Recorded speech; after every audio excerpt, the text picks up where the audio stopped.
described it as California cool tonight. Where did you get that kind of mentality from to kind of be a calm ship in the storm?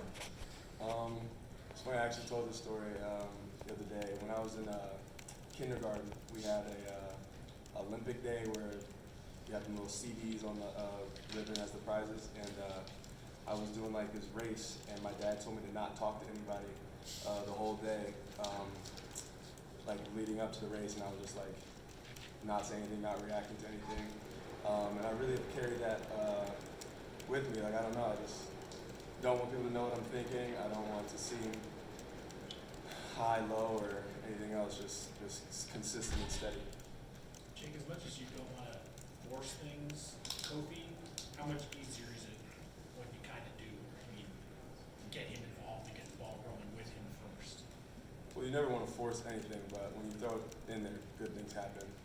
Especially with his passing now, he's finding people, and we're shooting the ball well, or at least it feels like we're shooting the ball well. So yeah, good things happen when he gets it. I think when a team's on a 21-2 run at home, like, how do you not show some sign of frustration or anything like that? It just seems like that's a natural time to maybe let some of that out. I mean, you got a job to do. The game's not over. Trying to win, trying to play for your brothers. That's just not an option, really. Just play hard, and with good teams withstand those blows. So yeah, just stay in it. Going back to last year, you guys have won 9 of your last 10 Big Ten road games. What has gone into that, in your opinion? How have you put that together? Say that again, what was that? How have you put together the success? What's been key? You guys have won 9 out of your last 10 Big Ten road games going back to last year. What's gone into that from your vantage point? Preparation, attention to detail. I feel like we're getting more this year. We're getting more connected as a unit, playing for each other. I mean, that's what we strive to do every day. We compete every day in practice, and coach creates scenarios for every game about whether it's personnel or the game plan, and just challenges us, and got to step up, and that's what we've been doing 9 out of 10 times.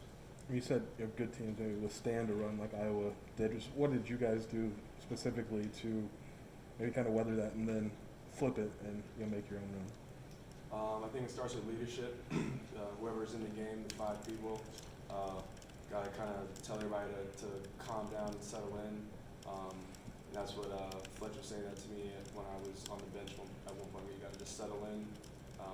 They sped us up a little bit and had us on our heels a little bit with the press. So we got to be better with that. But leadership, attention to detail, execution. Jake, you talked about settling in a couple weeks ago in Kansas City. You guys weren't able to do that after an opponent had a big run. How much have you guys changed in the last couple of weeks? Yeah, I think we've changed a lot. I think we've identified some roles, which is key, and I think that was the turning point of last year. Identifying roles, and everybody just has an understanding of what it is they need to do, what they should do, what they should not do. Just playing hard and playing with a purpose. And Big Ten play, I think, has put everything into perspective a little bit. This is go time. This is the real deal. This is what it's about.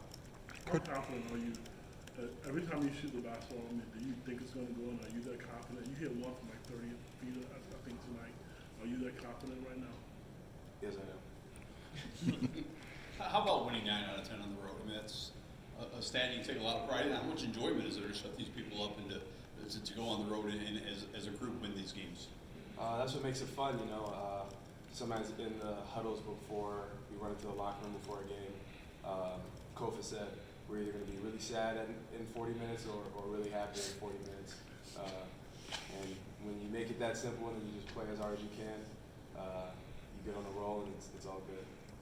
Trent and DeMonte had never won here, and they've done a lot in 5 years. And Coach talked about like the little goals over the course of a season. How important are those? And it's kind of a long season to have those little check marks to hit all the way through March. Excuse me. It's an easy way to kind of not get burnt out if you only look at the end goal, and it's like all these steps, and you can kind of get lost in between. but those little goals kind of keep things in perspective and keep your mind fresh game per game, I'd say. Do you have like, obviously there's team ones, but do you have for you like individual little goals like that maybe are different from what everyone else has, or is it kind of a one thought process with that? Sure, I have personal goals, but that's not my agenda. My agenda is only winning and doing what I can to help our team win.